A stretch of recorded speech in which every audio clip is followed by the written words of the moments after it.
Oi pessoal, no vídeo de hoje a gente vai falar um pouquinho sobre as diferenças do ambiente de trabalho, é, diferenças do ambiente de trabalho entre o Canadá e o Brasil.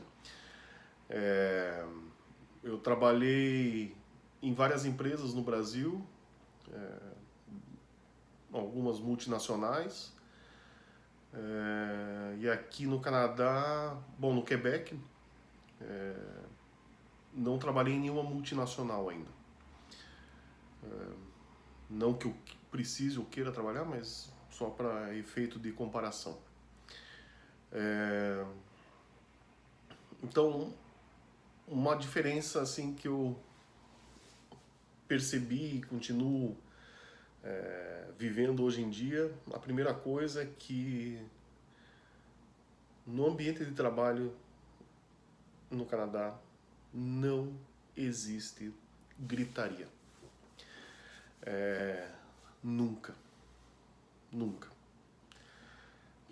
Não sei que o prédio começa a pegar fogo e eles gritam pro pessoal sair logo, mas fora isso, eu sinceramente nunca vi nenhum episódio nas empresas que eu trabalhei nesses 7 anos de alguém gritando com um funcionário, alguém gritando com o chefe, pares,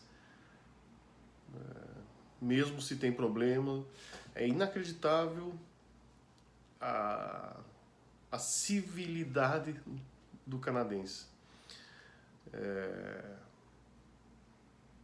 Eu trabalhei em empresas brasileiras, empresas alemãs, empresas francesas, americanas no Brasil, e não importa a nacionalidade, sempre tinha alguém que esmurrava a mesa, que gritava, que se levantava, que saía da sala. E não era só brasileiros, tá? Não estou falando dos brasileiros só, mas assim, com relação às empresas, sempre tinha alguém que fazia um teatro. E aqui isso não existe. Então você pode ter 2 pessoas conversando, você pode ter 10 pessoas conversando. A partir do momento que uma está falando, todo mundo fica quieto e presta atenção. Existem casos que eu até me sinto dentro de uma sala de aula onde eles levantam a mão para falar numa reunião. Quem já participou de reuniões assim em grandes empresas sabe que isso no Brasil com certeza vai ser visto como um gesto de infantilidade, levantar a mão para poder falar. E aqui eles fazem sem problema nenhum, mesmo agora quando a gente está usando o Teams,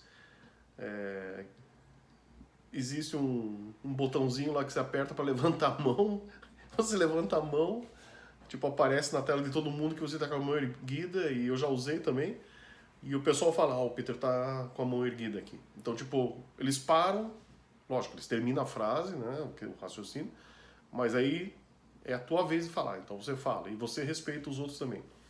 Então essa é uma das coisas assim que eu percebi assim bem diferente. Outra coisa que no começo para mim foi estranho, vamos chamar assim, mas aí você acaba se acostumando, né? É a questão de levar o almoço e lanche para a empresa. Então, eu não conheço todas as empresas aqui, mas todas as empresas que eu passei, nenhuma tem um refeitório com comida para os funcionários. Então, tipo um bandejão ou coisa assim. Existe um espaço para comer, lógico, você não vai comer dentro do teu escritório, tem gente que não tem escritório, né? Mas assim, existe um lugar com mesas, onde você pode esquentar a tua comida no micro-ondas, que vai ter uma pia para lavar algum talher que você tem, etc. Mas é isso. Não existe, a empresa não oferece serviço de refeitório. Então, todo mundo, eu vou mostrar para vocês aqui embaixo, todo mundo tem algo parecido com isso aqui, que é tipo uma lancheira. Então você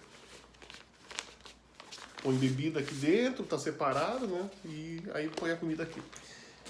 E todo mundo tem algo parecido com isso. Não precisa, isso não é um padrão, não existe um padrão, mas assim, todo mundo tem alguma lancheira e todo mundo leva o lanche. Tá, você fala, mas é obrigado a levar? Lógico que não é obrigado a levar.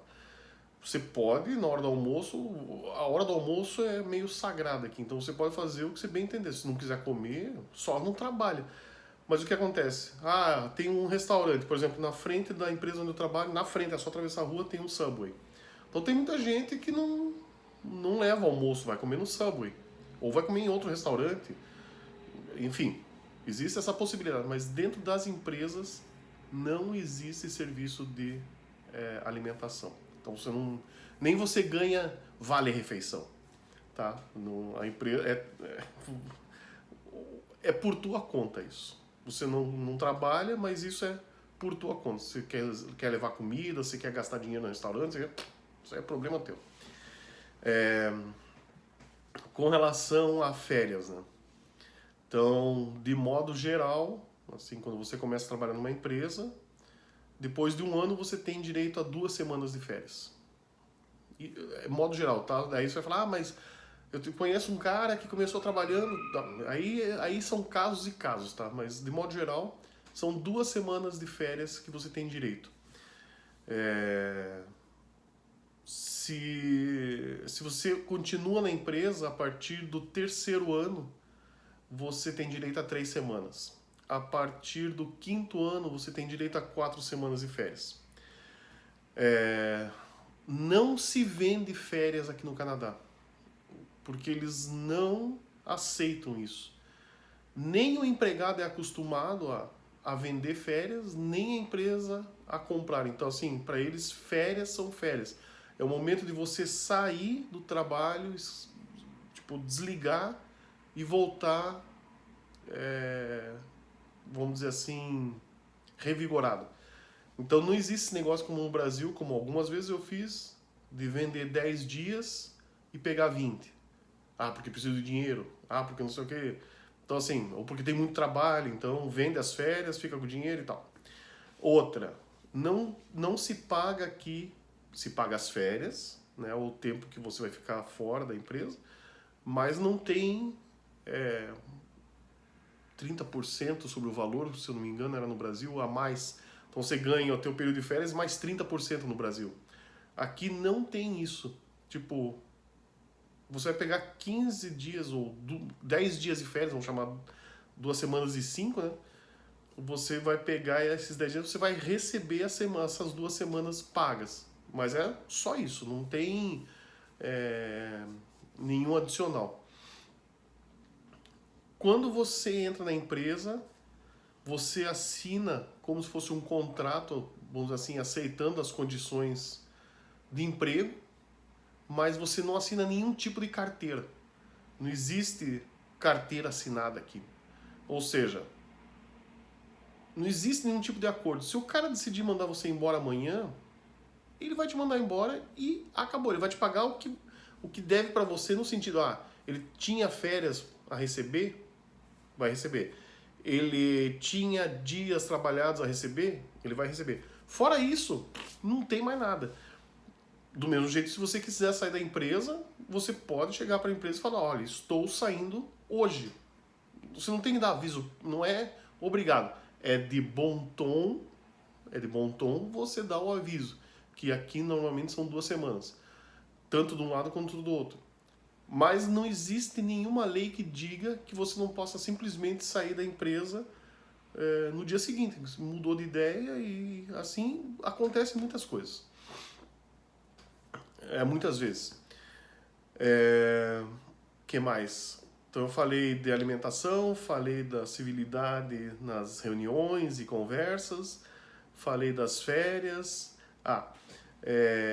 Falei que não tem carteira assinada.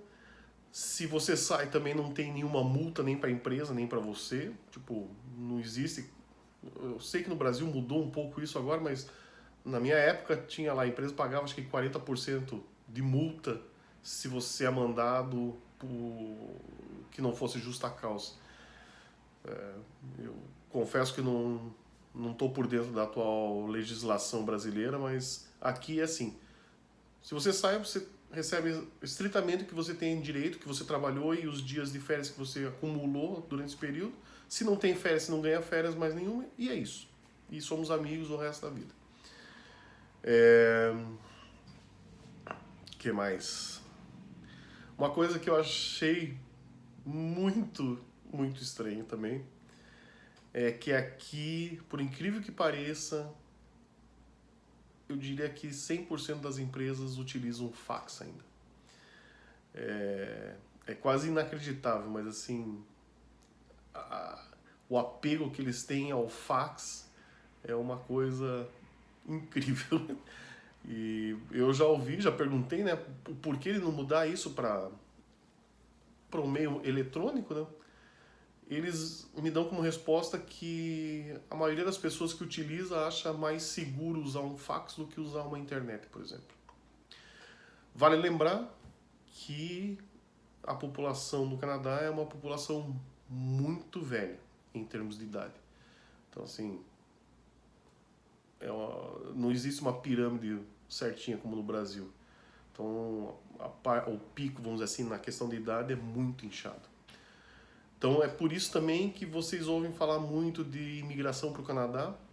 Primeiro porque, como eu falei em outro vídeo, a população é pequena, mas dessa população pequena, muita gente, principalmente no governo, está em vias de se aposentar. Então, o número de aposentados aqui no Canadá vai aumentar muito, ou já tem aumentado muito, né? Fora as pessoas que morrem, etc., porque realmente são pessoas de idade, e isso faz com que eles estejam sempre precisando de mão de obra para substituir, né? Então, a questão da aposentadoria. Existe só aposentadoria por idade. Então você não tem que ter, por exemplo, eu tenho 65 anos, mas tenho só 20 anos de trabalho, por exemplo. Você tem 65 anos, você se aposenta. Independente, lógico, não é obrigatório também, né? Lógico. Você pode continuar trabalhando se a empresa necessita de você e tal, óbvio. Mas assim, normalmente as pessoas se aposentam. Tipo, 65 anos, deu 65 anos, o cara se aposenta.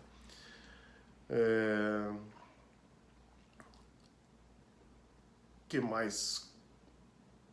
Aposentadoria, bom, isso aí acho que eu já falei em outro vídeo. Aqui no Quebec a gente recebe 2 aposentadorias, porque a gente paga 2 impostos, um para o provincial e um para o federal. Então a gente também recebe uma aposentadoria federal e uma aposentadoria provincial. Só que é ridículo, assim, tipo, no Canadá ele vai te pagar de aposentadoria, tá? Se eu não me engano, acho que $700 por mês. Aí você fala assim, pô, $700, mas isso dá tanto. É que assim, não dá pra ficar convertendo porque não faz sentido, entende? Pense isso em 700 dinheiros. E daí, pra você ter uma ideia, no meu apartamento aqui eu pago $800. Então, assim, se eu fosse receber só a aposentadoria do Canadá, eu já não conseguiria nem pagar o aluguel do apartamento. A aposentadoria do Quebec, da província, então, é menor ainda, assim. Então, é tipo, a sugestão que eu dou para quem está vindo para o Canadá é de abrir uma previdência privada no primeiro dia que chega aqui, começar a contribuir, se tiver dinheiro para depositar que trouxe do Brasil, mete lá dentro, porque depois você vai ver que vai fazer uma diferença brutal isso aí. Bom, voltando a falar de trabalho, o máximo de horas trabalhadas por semana aqui são 40 horas por lei. Na empresa que eu trabalho 36 horas e 15. Agora no verão, como é um período curto de calor, né?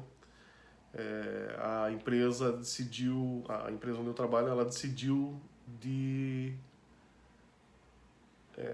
fechar as sextas-feiras. Então a gente trabalha 4 dias por semana, né? E na sexta-feira desde o início praticamente do verão até agora, setembro, a gente vai trabalhar 4 dias, sexta-feira é livre. E isso foi uma boa ideia, porque as pessoas podem aproveitar, como eu falei lá no começo, né? As pessoas podem aproveitar mais o tempo livre com a família. Outra diferença de trabalho, eles vão te contratar aqui pela tua experiência, pelo teu conhecimento, pela tua atitude, mas nunca, nunca mesmo, eles vão te contratar por aparência, por sexo, por religião, por idade. Isso eu quero dizer, você pode ser uma pessoa velha, uma pessoa negra, amarela, vermelha, branca. Você pode ser homem, você pode ser mulher, você pode ter outras opções sexuais, não importa. Você pode, sei lá o que mais, ter tatuagem, você pode ter piercing, você pode, não importa. O que importa para eles é, você é capaz de realizar o trabalho? Se eles julgam que sim, eles vão te contratar. Se eles julgam que não, tenha certeza absoluta que não é a aparência que vai fazer diferença. Óbvio, é óbvio. Daí você fala, nossa, Peter, então... Não é assim... Eu tô falando de modo geral, tá? É óbvio que se um cara, por exemplo, chega numa empresa, fazer uma entrevista fedendo, bêbado, sei lá o quê, é óbvio que o cara não vai passar. É óbvio, porque eles sabem que isso vai trazer um certo problema, um certo desconforto, etc. Mas assim, eu lembro das primeiras entrevistas que eu ia, óbvio, a gente estava acostumado com os costumes do Brasil. Então você põe uma calça social, uma camisa social, dependendo do que for, você põe uma gravata, um terno, não sei o que, e se arruma e faz e tudo e tal. E aí você via os candidatos que iam concorrer com você, que você falava assim, cara, eu tô muito errado aqui, se for... O cara tá de bermuda, barbudão, não fez barba, não é que tem barba, tipo, não fez barba. Cabelo todo sujo, unha comprida, sei lá o que, assim, coisas que você fala, nossa, no Brasil o cara não entra nem na porta da empresa, né? E aqui não, aqui eles vão julgar você, é aceitável, beleza. É um cara que vai trazer algum valor para a empresa? Sim, então contrata. Então, basicamente são essas as diferenças, e que eu acho assim, a partir do momento que, lógico, eu falando é uma coisa, mas se você vem para o Canadá para trabalhar e você começa a trabalhar, você vai perceber que isso no começo é um choque assim para você, que você fala, caramba. Principalmente, como eu falei, o primeiro ponto lá, a questão de gritaria. Eles não toleram voz alta. Tipo, até mesmo se assusta se alguém começar a meio se alterar, eles, tipo, acalma, não sei o que, vamos continuar, não sei o que. Tipo, eles põem panos quentes, assim. Então é realmente bem civilizado, as coisas são tratadas de uma maneira a mais racional possível, e basicamente é isso, pessoal. Então, com relação à diferença de trabalho. Outra coisa que não tem a ver com o trabalho remunerado, mas é uma coisa que eu acho muito impressionante, é o tamanho do voluntariado que existe aqui. Eu já falei várias vezes para pessoas aqui, já comentei com amigos, se todos os voluntários do Canadá resolvessem parar hoje, o Canadá quebrava. O Canadá fecha. Porque assim, eles contam muito, e é muito formal essa coisa do voluntariado. E não importa para qual causa. Não importa que causa, não importa que tempo. Tem neve, tempestade de neve, as pessoas estão fazendo campanha fora. É inacreditável. é uma coisa assim que me impressiona ainda muito. Mesmo depois de 7 anos aqui, é uma coisa que ainda me impressiona o tamanho desse tipo de ação aqui no Canadá. Tá bom? Então, não esqueça que amanhã, às 19 horas aí no Brasil e às 18 horas aqui no Canadá, a gente vai fazer uma live, eu e a Yael. Eu deixei no vídeo de ontem a descrição do Instagram dela. Então, participem lá da live, se quiserem deixar comentários, a gente vai estar... A gente tem o acesso, façam perguntas para a Yael, né? Ela vai responder na medida do possível. E aí a gente conta com a participação de vocês. Beleza? Um abraço e até o próximo vídeo.